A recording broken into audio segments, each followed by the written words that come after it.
the first contest in the presidential race, now just 2 weeks away. Kristen Welker is moderator of Meet the Press. Hi, Kristen. Good morning. Happy New Year. Happy New Year. Good to see you. This is the year, 2024. We've been talking about it. The presidential race. We'll have the first votes cast in a few weeks now.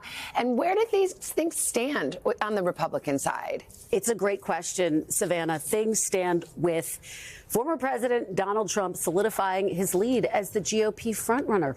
We have seen Nikki Haley, Ron DeSantis really duke it out for second place. But Trump still seems to have the momentum, despite his indictments, despite some of his really controversial language. So I think here's the big question that we're watching for in 2024. Does the field start to narrow? And when? You have to think, if you are a Chris Christie, a Vivek Ramaswamy, and you don't have a strong showing in these early states, that you would give a hard look at potentially drawing out. One thing I'll be watching for, if Christie does drop out, does he endorse Haley? Remember, he defended her during the last debate.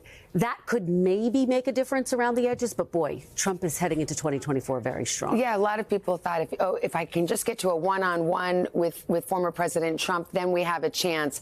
But right now, it certainly seems as though he's got a lock on this.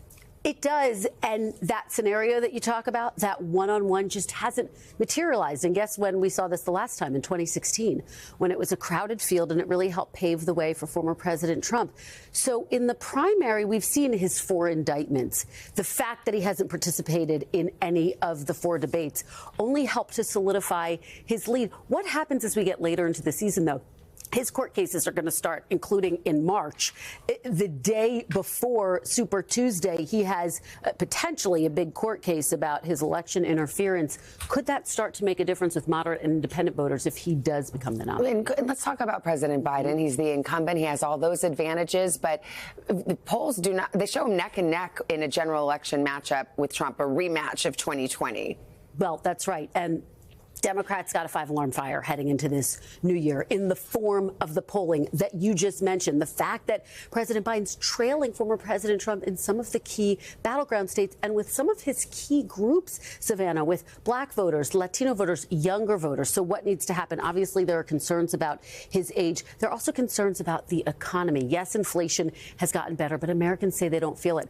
I'm told expect him to shift his strategy, draw a sharper contrast with former President Trump heading into the new year, and talk about the economy differently. All right, Kristen Welker, thank you. Happy New Year. You Appreciate too. it.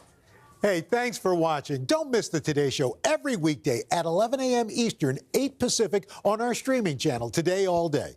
To watch, head to today.com/allday or click the link right here.